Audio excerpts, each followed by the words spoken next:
Alrighty, we got the announcement for the Sinnoh GO Tour event that's happening earlier next year, and yeah, interestingly enough, there's a lot of backlash within the Pokemon Go community. I'm going to be talking about all of this in today's video. Let's get right into it. Hey, how's it going everyone? It's me, it's Jinsula. I hope you're having a good day and welcome to today's Pokemon Go video. Today we're going to be talking about the GO Tour event that's happening at the beginning of next year. And this announcement is actually pretty exciting in my opinion, but for a lot of players out there, there's actually a lot of frustration and disappointment. We'll get more into the reasons why players are disappointed, but first let's go over some of the details that Niantic initially announced. Alright, so let's first talk about the live in-person event, which is going to be held in Los Angeles, California this year, and it's going to be on February 17th until the 18th. This event is going to be themed around, of course, the Sinnoh region. The Pokemon that are going to be highlighted the most is going to be Dialga and Palkia, at least according to the promotional material. The live event ticket is going to go for $30, and if you buy it before December 31st, it's going to be at a discounted rate of $25. This event is, of course, going to be happening in Los Angeles in the United States, and it's going to be on February 17th until February 18th, 2024, from 9 a.m. to 5:00 p.m. PST. This ticket will also have a couple of add-ons, most of which we've already seen with the Go Fest event last year. There's going to be a Raid Lover add-on, which is going to give you 18 free raid passes, additional XP from completing raids, 6 additional candy awarded from catching Pokemon in 5-star raids, and 3 additional Candy XL awarded for catching Pokemon in 5-star raids. There's also a $15 Eggthusiast add-on, which is going to give you a quarter egg hatch distance, 3 times experience from hatching eggs, 3 times the candy and Stardust from hatching eggs, and you're going to have an increased chance of 10-kilometer eggs when you spin Pokestops and gyms.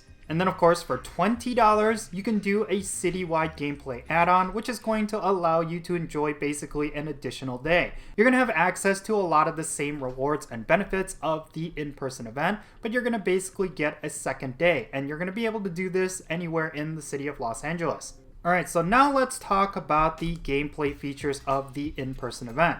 First and foremost, there's going to be a special mission where you're going to team up with Team Go Rocket. This was something that they did last year with the GO Tour event, and I actually thought it was pretty interesting. Like, teaming up with Team Go Rocket is actually pretty funny, and there was a lot of hilarious dialogue. So if you're really into the story elements of the gameplay, then this is actually going to be really enjoyable. Now, much like with other tour events, there's going to be a Masterwork research, and it's always going to award you with a Shiny Mythical. This year, it's going to be, of course, Shiny Shaman. This is a Pokemon that is very relevant within the Go Battle League, and it is a bit of a collector's item, so I am looking forward to this one, and I really do think it's going to be a big staple of this year's Go Tour. And then much like with the other Go Tour events, you're going to be able to choose between one of 2 versions. This time it's going to be both Diamond and Pearl, and you're going to get a badge that's correlating with the version that you choose. Interestingly, the Gen 4 mainstream games actually had a 3rd version, which was Platinum, and it doesn't look like that's going to be featured, which is kind of unfortunate. Now, of course, this is a Go Tour event, and it is an in-person live event, so there's of course going to be a bunch of shinies. For people who attend the live in-person event, they're going to have an increased chance of getting shinies in the wild, as well as from hatching eggs. Now, let's talk about what's going to be appearing in raid battles, because this has always been the biggest bulk of the gameplay for these sort of events. This time around, it's going to be themed around both Dialga and Palkia, and rumor has it that both the origin forms of Dialga and Palkia are also going to be a part of this event. Now, something to keep in mind is that the Sinnoh region is home to a plethora of different legendaries, but it only seems like Dialga and Palkia are going to be the focus. I really do not know how they're going to handle all of the other legendaries that are in this generation, but yeah, it's going to be specifically these 2 Pokemon within 5-star raids. And then in 1-star raids, we are of course going to be getting the starter Pokemon. This has been very typical of every single Go Tour event, where the starter Pokemon are always a part of 1-star raids. Alright, next let's talk about the habitat spawns, because some of these are actually quite interesting. The first habitat is Entangled Ruins, and it's going to feature Pikachu wearing Dawn's hat, Tangela, Eevee, Mischievous, Nosepass, Roselia, Duskull, Turtwig, Kricketot, Plant Coke Burmy, Combee, Cherubi, and Bronzer. These are the Pokemon that are going to be spawning in this habitat. Next up, we got the Seaside Metropolis habitat, and it's going to be spawning Pikachu wearing Dawn's hat, Magnemite, Porygon, Ralts, Piplup, Starly, Bidoof, Trash Cloak Burmy, Buizel, both forms of Shellos, Drifloon, Glameow, and Finneon. Now in the Bubbling Mire habitat, we're going to get Pikachu wearing Lucas's hat, Apom, Yanma, Gligar, Shinx, Cranidos, Shieldon, Sandy Cloak Burmy, Stunky, Gibble, Hippopotas, Skorupi, and Krogunk. And then finally, in the Hot Mountain Spring habitat, we're going to have Pikachu wearing Lucas's hat, Lickitung, Rhyhorn, Magma, Eevee, Togetic, Murkrow, Sneasel, Swinub, Snorunt, Chimchar, Baniri, and Snover. Now, you're probably already thinking to yourself, what is up with this last habitat? Because there's a bunch of Pokemon that do not actually come from this region. Well, it's because they evolve into Pokemon that were introduced in this region. Hence why you have Pokemon like Magmar and Eevee in this habitat. Now, if you pop an incense during this event, you're going to have a chance to get Unknown H, Unknown I, Unknown N, Unknown O, and Unknown S, and all of them can potentially be shiny. Now, in terms of the egg pool during this event, we're going to have a bunch of babies from this region. In 2km eggs, we're going to have Budu, Chingling, Bonsly, Mon Jr., Happiny, Munchlax, Riolu, and Mantike. In 5km eggs, there's going to be Stunky and Gibble. And then in 10km eggs, we are, of course, going to be getting all of the regional Pokemon, Pachirisu, Chatot, and Carnivine. There's going to be a bunch of in-person exclusive experiences that you can enjoy. Taking snapshots during this event is going to award you with Turtwig, Chimchar, and Piplup wearing either Lucas or Dawn's hat. These are unfortunately not anything new. Like, we've had Sinnoh themed in-game events in the past, and that's where these Pokemon were introduced. But if you missed out on those back then, well, this will be your chance to collect these Pokemon. And interestingly, you're going to be able to encounter Uxie, Mesprit, and Azelf in the wild during this event, and if you take a snapshot with any of them, you're going to be able to encounter another one. Now, this was actually a very underrated part of last year's GO Tour event. There's going to be a bunch of field research tasks that are going to be themed around this event. And I have to tell you, the field research tasks that they had last year at GO Tour, it was actually a lot of fun, and there was some very interesting mechanics and tasks that we had to complete. Alright, and here's something interesting. There's going to be a special timed research that is going to be specific at obtaining Spiritomb. This is of course a Sinnoh Pokemon that is typically only exclusive to Halloween, but this year, instead of finding them in the wild or in field research tasks, you're going to be able to do a timed research in order to get it. And of course, there's going to be a bunch of in-game bonuses for attendees with a ticket. You're going to have a half hatch distance for eggs placed in incubators during the event. You're going to be able to do up to 6 special trades during this event, and each of those trades are going to cost half the Stardust. You're also going to be able to get 9 daily free raid passes from spinning photo discs at gyms, and then of course, there's going to be increased chances of encountering shiny Pokemon. Alright, next, let's talk about the global version of the GO Tour event. This event is going to be happening on February 24th and 25th, 2024 from 10 o'clock a.m. local time to 6 o'clock p.m. local time.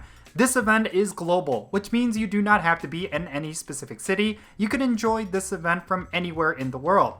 This event is also going to have a special research story themed around helping Team Rocket. It is going to be very different from the one experienced in Los Angeles, but I do think the rewards and the gameplay is going to be relatively the same.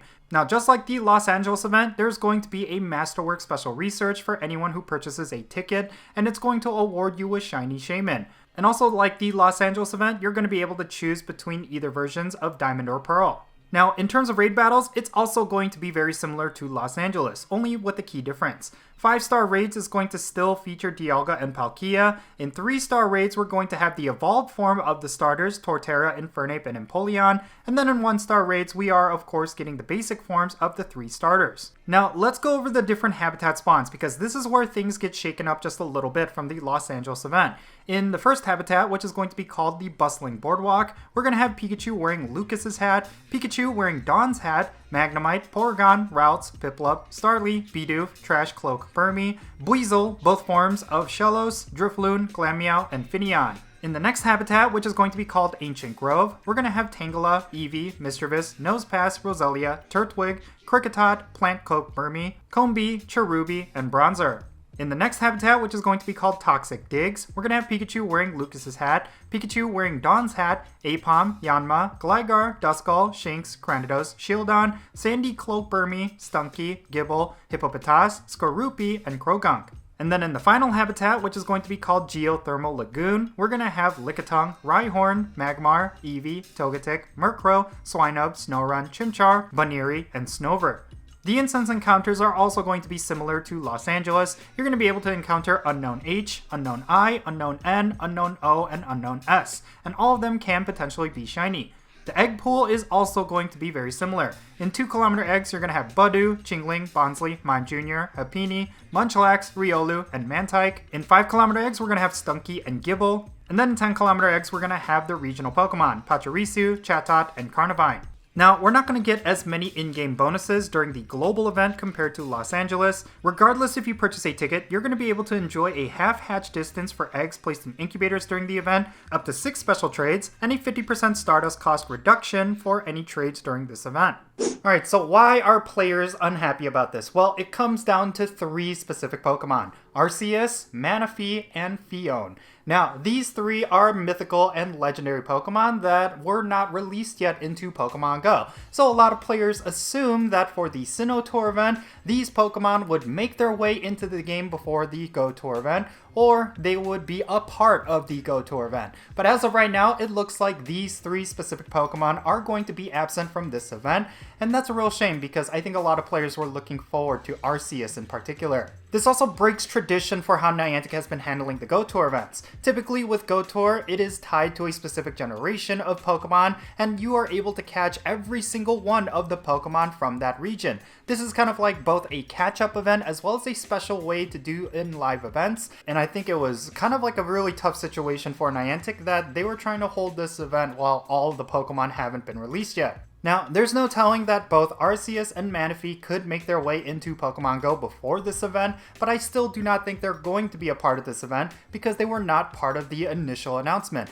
Now, I could be completely wrong here, and this is just the initial details, but I do think that this event is going to lack those 3 Pokemon, and that's not necessarily going to be that exciting in my opinion. Now, another point of criticism that players have brought up is the fact that both the live event as well as the global event do not have that many differences. In my opinion, I don't think this is a big problem. In fact, I see it as a plus, but yeah, for those people who are attending the live event in Los Angeles, it's not necessarily going to be that special of an event. And I kind of understand that because what's the point of flying out to Los Angeles when you're going to be getting a very similar event just a week after anywhere you live? I think the only key difference is that there's a special research that will award you with a Spirit Tomb. But of course, the Masterwork research is going to lead to an encounter with Shiny Shaman, and that is going to be the bulk of this event. But of course, that Masterwork research ticket is going to be available for both the people attending the live event as well as for all of the people who purchase it for the global event. So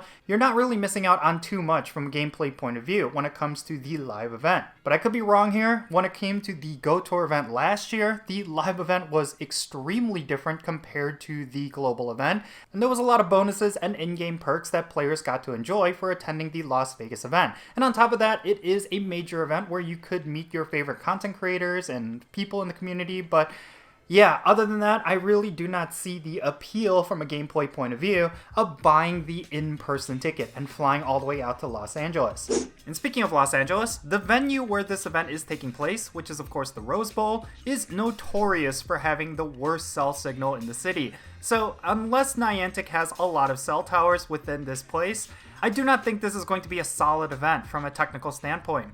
One of the big problems with the Go Tour event last year in Las Vegas was the fact that it was very difficult for a lot of players to play because they were lagging out of the game. And this could definitely become an issue this year with Pokemon Go Tour in Las Vegas. And then finally, this point of criticism is also understandable, but it seems like all of the regional Pokemon are going to be locked behind 10km eggs. That is going to be really frustrating for a lot of players who are looking for the shiny forms of these particular Pokemon, especially because your chances of getting that shiny are going to be pretty slim. And I'm saying this out of experience because last year for the Hoenn Tour event, they did the same thing with the regionals of that region. And yeah, that was incredibly frustrating because last year I really wanted a shiny Relicanth and I was not able to get it. I think the only regional hatch that I got that was shiny was Tropius, which I know is a very popular one, but yeah, it was still a little disappointing because I really wanted specific shinies, and because they were locked behind 10km eggs, it was pretty much going to be impossible to get every single regional shiny. So yeah, that's basically what the community is saying right now, and I could totally understand their criticisms, but in my opinion, I still think this event is going to be pretty hyped. Unfortunately, I will not be able to attend Los Angeles because at that time, on that weekend, I'm going to be on a cruise.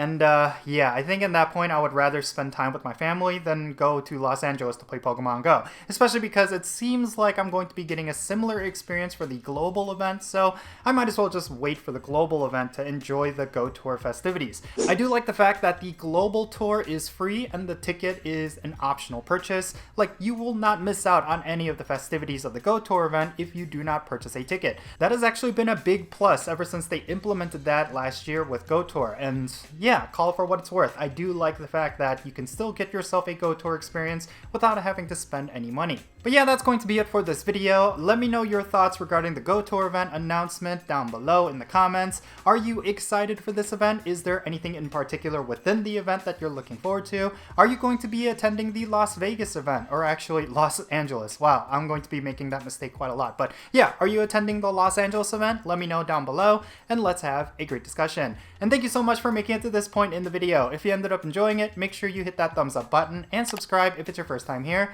And don't forget that little bell so you can stay up to date on whenever I upload videos. And I want to give a quick shout out to all my patrons on Patreon. You make this channel content possible. If you want to join my Patreon and support this channel, make sure you go and check out the links down below, and you could enjoy a bunch of nice little perks like joining my friends list in Pokemon Go. So yeah, make sure you go and check that out. And if you want to support my channel in a non-monetary way, you could always do so by following me on social media. My handle is @Jinsula, and I'm on the following platforms right about here. Alright, and yeah, that's going to be it. I'm Jinsula. Be safe, have fun, love yourself, and I'll catch y'all later.